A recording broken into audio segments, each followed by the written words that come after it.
Hi everyone, thank you so much for joining us today on this special conversation session that we really wanted to do on the best Hindi storytelling on streaming. So Rahul, Prathyush, thank you so much for joining me for doing this. So I wanted to do this for a couple of reasons for a while now. Firstly, I consider this sort of the 5-year anniversary of the Indian streaming space. That's a calculation I make based on Inside Edge, which is sort of the first big Indian original series which came out 5 years ago. And I just feel like so much has changed over the last 5 years, in terms of the landscape, the business, storytelling, streaming shows in particular. And I think more than that, I just feel like there's not enough conversations on the internet featuring 3 men giving their opinions. So I just really felt that there was a need we needed to address, But yes, to kick things off, we've all prepared a list of our 3 top picks from the last 5 years. So we're here to fight it out, discuss what we consider the best shows so far to be. And for anyone watching, please agree with us, disagree with us in the comments, tell us we suck, or just give us your list of what your favorites are. But Rahul, we will start with you. You obviously just wrote a piece sort of discussing the journey of the Indian streaming space so far. But yeah, what is your first, I guess no particular order? No particular order. Also, it feels like as a teenager when I started reviewing these shows. 2017, you mentioned Inside Edge. July. So that's when basically the entire Amazon, Netflix sort of bandwagon rolled into the space. And before that, obviously, there's YouTube and TVF. Sort of free subscriptions, TVF, a bunch of them. I'm going to kick off with one of the pre-2017 shows. I think you and I share a fondness for this show. It's called Not Fit. I just had a look at it again after a long time. I really liked it because it was one of the my first sort of experiences watching sort of an Indian homegrown little show. Back then, I didn't think the Netflixes and the Amazons and the Hotstars would enter the game. I think it was a Dice Media show. And they were also one of the first movers in the space. And before Little Things, I think they were experimenting a little with. So this was back when people didn't know what to do with the space. So they were just making stuff that they wanted to make. It felt like that. And Not Fit is basically about a struggling actor in Aramnagar, which is a very well-known place in Warsaw and Andheri West here, where a lot of auditions take place, and the entire industry sort of stems from there. So I really enjoyed it because it was a mockumentary. It was one of our, also again, an experiment with the mockumentary format. I just thought that Not Fit was very raw and very it was like they were testing the limits of streaming, and I quite enjoyed it. I watched a couple of episodes a couple of days ago, and I thought it was the kind of streaming we won't see again, because nobody is worrying about the commercials, nobody is worrying about who will pick it up. Not Fit is, I think it's my first pick. No, I think it's a great pick because even when I was putting together my list, which I actually struggled to do, which I think is pretty cool, the fact that there is a fair few shows you can talk about. The one thing that I really love, which I don't think I managed to incorporate, is the YouTube space. Exactly what you said. Pre-2017, it was Dice Media, it was TVF, and it was Y Films. Yash Raj's little experiment, and I thought they did some really interesting things, specifically for comedy, which I think is it's my favorite genre, and it's very underserved today. And I think some of the best stuff came from that time. Over to you, Prathyush, first pick. Guilty Minds. Nice. Oh, nice. I think one of the least watched Amazon Prime shows of the year, and I find that it's a little sad because of course it's a courtroom drama, but it doesn't have the texture of your Aitras and neither does it have the sort of indulgence or beauty, whatever you want to call it, of like a Chaitanya Tamhane of a court. It does it so well, there's all of this courtroom drama without any catharsis, right? Someone is right and they don't win the case. And it doesn't go into dejection either, it keeps moving around. But the reason I really love the show is it actually brings something which we rarely see, which is chemistry and heat.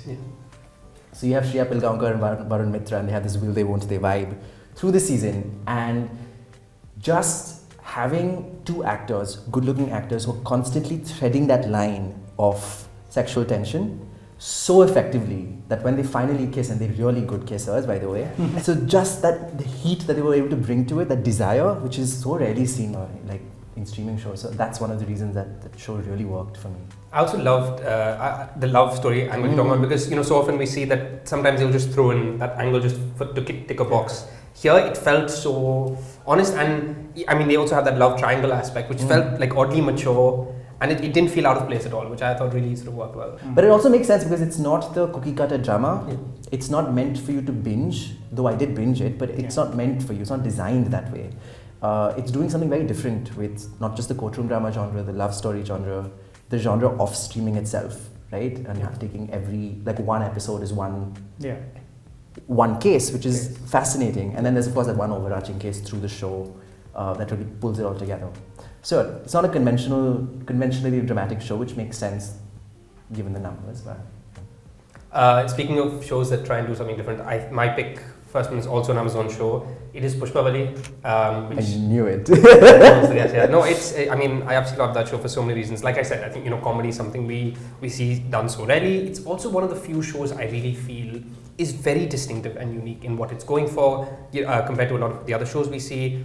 And it's. I mean, it's the dark comedy aspect of it as well. We very rarely see that done well in this way. It's so funny, but it's also so uncomfortable. It really is about messy people, and I love that tonal balance. It's also what I call like a WhatsApp show. I've watched the show maybe 2-3 times, and every time I watch it, I go into this massive.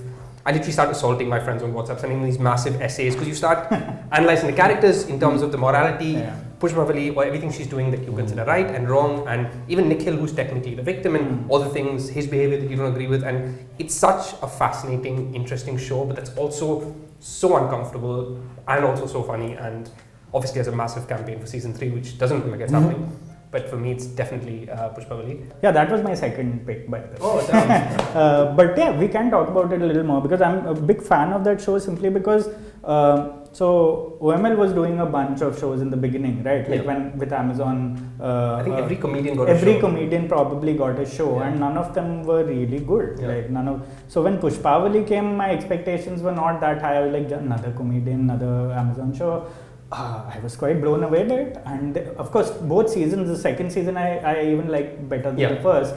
And Sumukhi Suresh she's incredibly good on screen. Like I've seen her perform a couple of times, but the thing about stand-up comics is like on screen becomes an extension of the skits most of the time, and here she's doing something very different from what she does in real life, unlike the other shows where everyone was playing a version of themselves.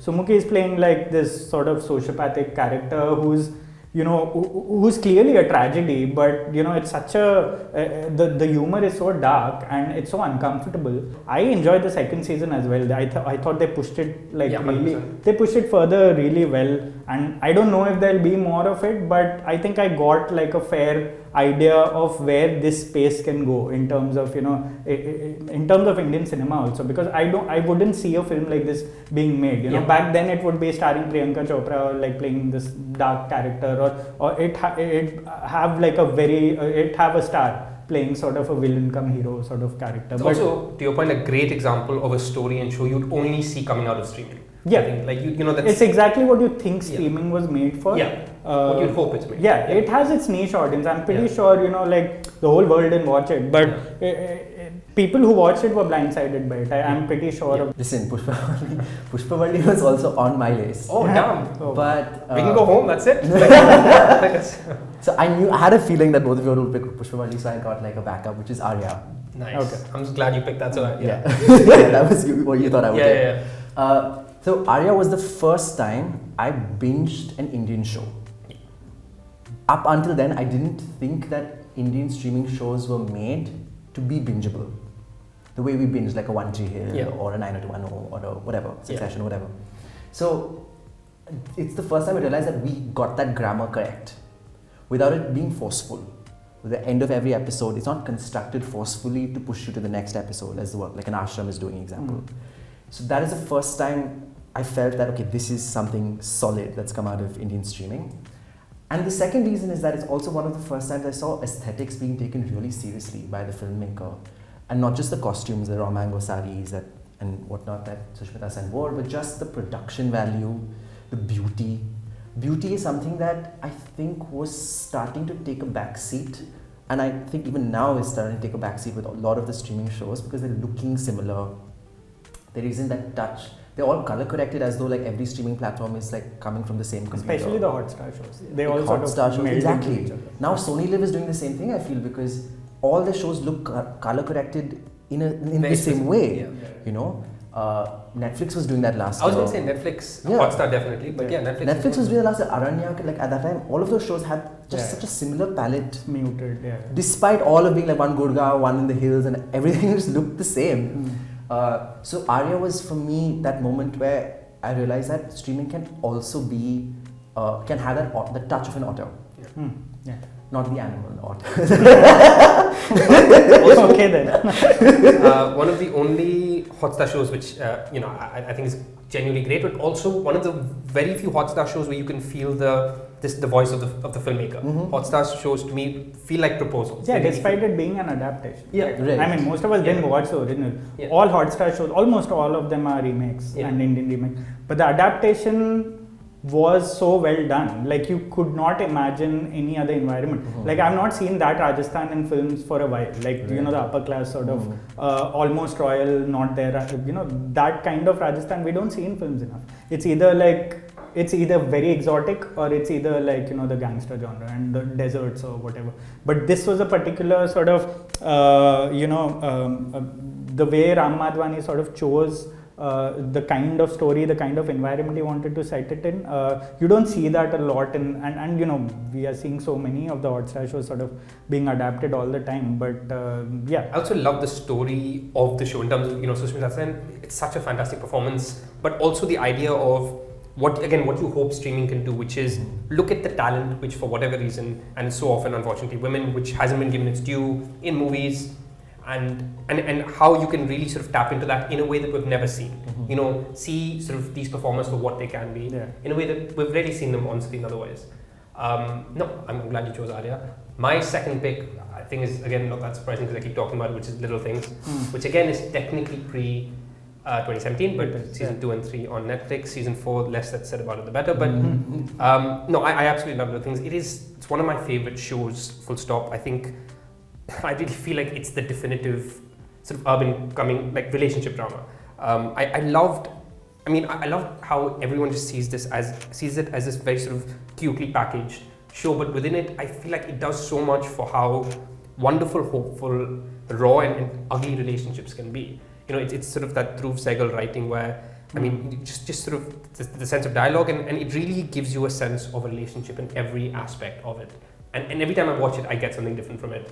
In terms of, it's just such a wise show, and I know it's a show that I revisit a lot. Season 4, obviously, I didn't love it. It clearly was an attempt to just wrap things up and give people.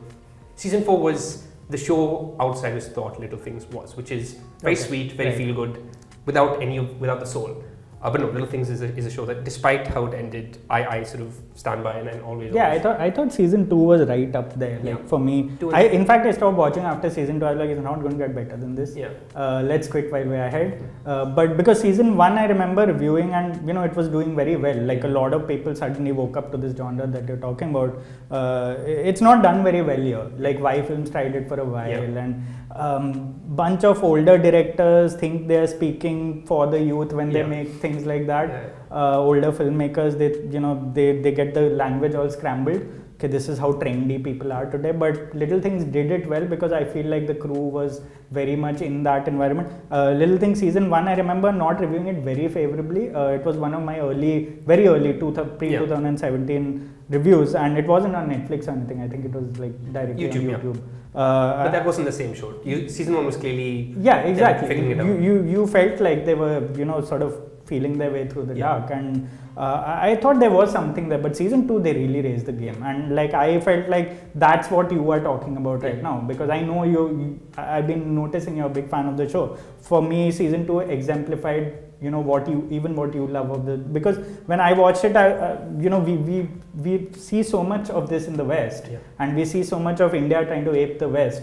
But I felt like they got the whole urban Bombay, relationship thing really packed in that second season. I haven't gone past that, but I've been hearing things about it. No, I think for me season 3 is in the same realm as season 2 for sure. It's also like Pushpavali, it does something very interesting about like when it deconstructs the idea of love. Love stories are such a big part of, but it really approaches it in a different way, and it's just that whole what love can look like after happily ever after, which I thought was same with Pushpavali. It really attacks the idea of love and looks at the ugly side of it, which I thought was very cool.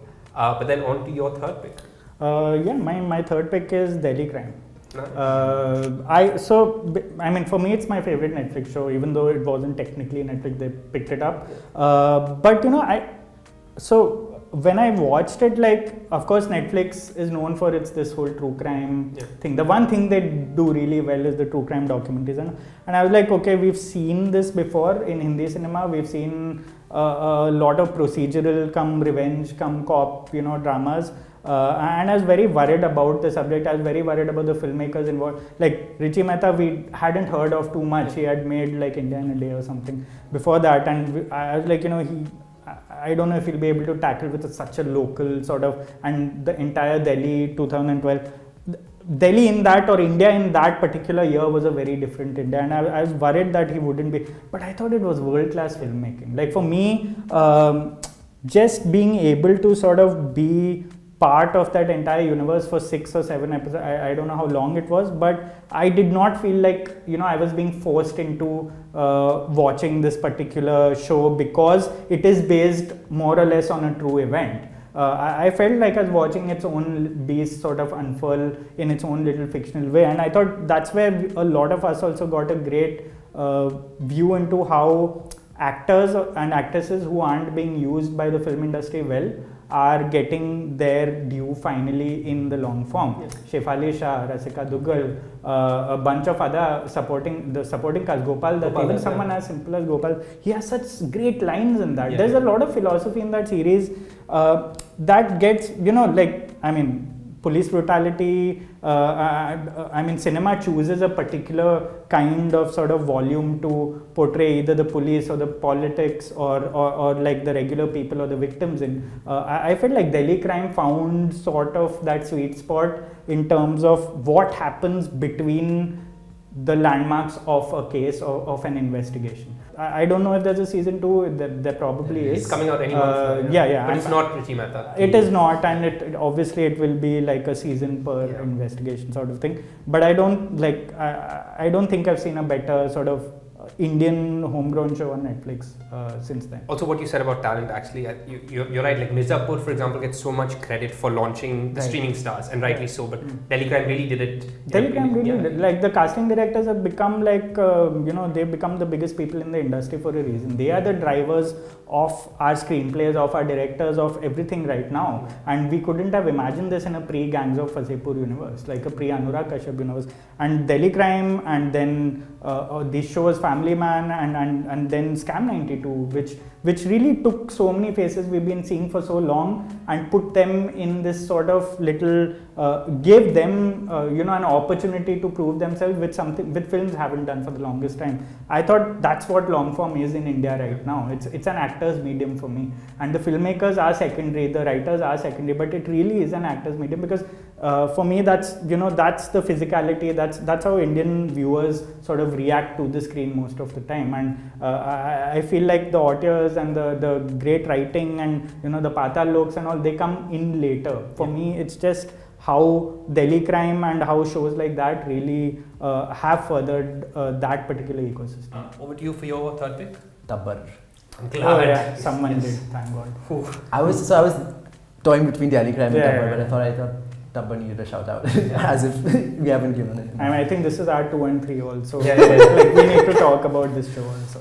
I just think, first of all, just visually getting the show, like you said, Punjab has not looked like this before, the way Rajasthan never looked like that in Arya. That's the first thing, just the look of the show. Then the second is the feel of the show. I mean, you have Ajit Pal who's worked with these indie films before, and indie films have this very weird preoccupation with the stare, right? They just stare at the camera, they stare at the character. And often as a viewer, you don't know what to do because the character's not doing very much, right? You're just staring at a character staring. Yeah. And he does that in Tabbar too, but he does it with such dramatic conviction that you're drawn to the screen. I remember the first episode was extremely slow, and so I was like, where is this going? I thought, is this going to pick up? And then it picks up and it sort of revs because sort of the plot just zigzags from one issue to the next. But what he's kept throughout, what helped root the whole thing together was, of course, the performances. Pawan Malhotra was just, brilliant. And then he's also woven in these Shakespearean flourishes, you know, like the mouse box, the mouse trap, and of course the final episode, the blood in the hands, without making it look like a gimmick, without making it look like I've read Shakespeare, you know? There's something so accessible, and it emerges from the setting. It doesn't feel distinct from it. But seeing Pavan Malhotra and that doing these outrageous things, right? Like dancing in that bar, what a scene, you know? And then you realize, okay, there's range too in acting. And then I was able to appreciate, okay, this is a great performance in streaming that I can confidently talk about. Without saying, oh, this is, I mean, of course, great casting and all of that, but I'm actually seeing a performance and I'm able to appreciate it as a performance. So yeah, I think these are some of the reasons that I thought Tabbar really just came together as a show. No, I think Pavan Malhotra's performance really is one of the all-time greats, you know, streaming-wise. And the scene you mentioned was obviously the dancing scene where he sort of just breaks bad. But the other one which I love is in the last episode, I believe, when his son finally tells him what happened. And you know, there's this like, the camera just stays on him and so much happens on his face and in his mind. And it's amazing. With Tabbar, I mean, the great thing about how they sort of use him is that he really creeps up on you like throughout the series. Like you don't know what to make of him. There's those Shakespearean touches towards the end, and you know, that entire patriarch of a family, you know, going out of his way to protect. Like it's Arya and Tabbar like are sort of siblings in that sense, right? But just such distinct shows in their own way. One parent, a mother and a father, and that's why we see like two of the like best performances, because parenthood is it's a genre really abused by Hindi cinema most of the time. I don't think they don't know how to put it within 2.5 hours more. That says so much about the filmmakers, about the actors, about everyone. Like even Supriya Pathak, even though I regret not mentioning her in my list or in my review, because her character was the soul of the series by the end of it. And I was like, okay, everyone's so like, you know, sort of caught up trying to protect the family. The males in the house are like, you know, have broken bad, and here is the consequence. And that's what we didn't see, and that's what, like, you know, great shows do, like Tabbar. I also love about Tabbar is it's such a great balance of plot and character, in the sense that it's so outrageously entertaining, you know, with all of those twists and turns, which for the most part really feel earned, and yet it really has a soul, you know, it's not just sort of that for the sake of it. So I'm so glad you put it. So I guess the last pick goes to me, which is also a show from this, I believe it's this year, end of last year, Rocket Boys on Sony Live. That was my third pick. It's such a sort of specific, distinct show for so many reasons. I've never seen, you know, in quotes, a biopic done with such, in this sort of way, with such empathy and care. It's so sensitive, which, I mean, I just never thought I'd watch a show about scientists defining sort of the history of the country with certain achievements in such a thoughtful way. I remember, you know, something you also said about Gangubai. We're talking about sort of how biopics, they tend to fall into that category of the Wikipedia list. But there's something about the series format where, I mean, it really does do that. It covers their entire life. But, you know, there's something about the way, it didn't feel like a tick box. It didn't feel like, let's talk about them when they're young, their achievements. It felt more honest in that sense.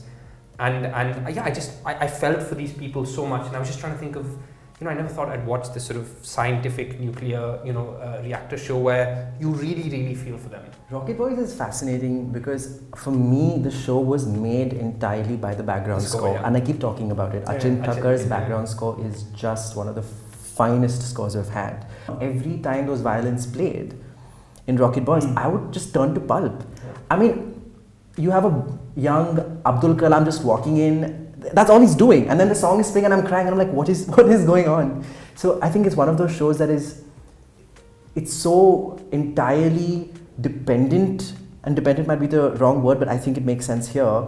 It's so dependent on the score to make its emotional point that I was a little wary of it through it, because I mean, you could see the rough edges of the show, but just the fact that the score keeps coming every time to just get you back in check. Sort of pulled it all together for me. But you're right, Rocket Boys was a fascinating show. The only thing I'd say about them is also this, I think these kind of shows only grow with appreciation over time, but you know, there's something very sincere about something that feels patriotic without being jingoistic. You know, anything, it's very rare to get something in that space, but you just hold on to it for dear life, where you feel it's safe to have a sense of pride. Yeah, so that's what even I noticed. I watched Rocket Boy a little later. I read your reviews, all of that, and it wasn't working for me for the longest time. But then when I finished watching it, I'm like, it's a really sincere show. Like that's the one word that came to my mind. It walked that very rare line between simple and simplistic, and for me, that's a good victory to have as a long form show. And the background score, even that you mentioned, like so many movies over the years, like Hindi cinema have not, like the background score is the worst. Like you do not know what to do with the background score most of the time. Or it keeps telling you it what just you're keeps supposed to telling you what to feel, what to think. I've lost the amount of times I've written in my notes, cross background score, like just stop. Special background score and yeah, section. there's always a special background score section in my notes, and I'm like, come on, yeah, we are 2022 now, but that's that rare show as well as Cam 92 that have I didn't mind listening to it there. Sure, it's telling us how to feel, what to feel, but this is why the background score, at least in terms of Indian culture, this is how it works. This is how it should work without really overpowering the entire narrative. And I had a good feeling after watching the show. It wasn't the best, like for me. It had its rough edges. It was a little awkward in parts.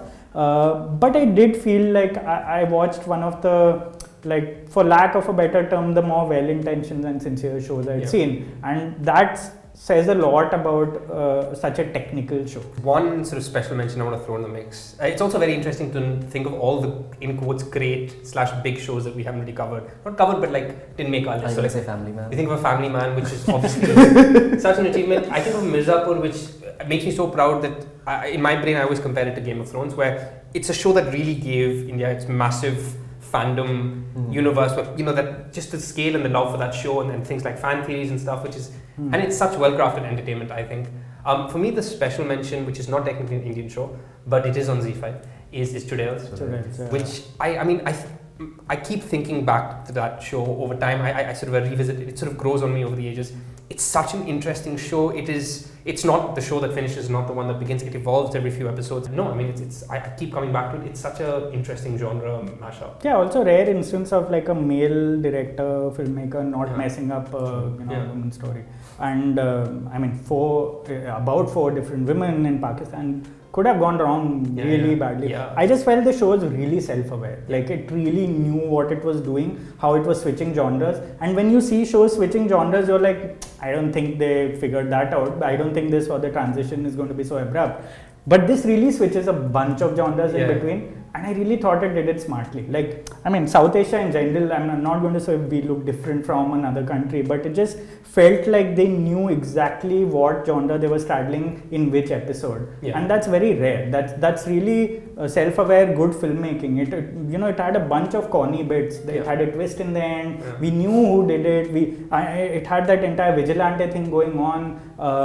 There was an underground sort of, whatever, like a shady, political thing going on, but I just felt like it knew what it was doing and it went with it. It committed to it, and this one just got the balance right, and it had me thinking a lot also while writing about the show. So I'm glad we sort of talked about it. No, thank you so much for doing this. I really wanted to pick both of your brains because it really is such an interesting time. It's been such an interesting 5 years, and it still feels like there's a lot of exciting storytelling headed our way. Yeah. And it's just a very cool, interesting time to be covering this space. So thanks for doing this. Thank you. Thank you.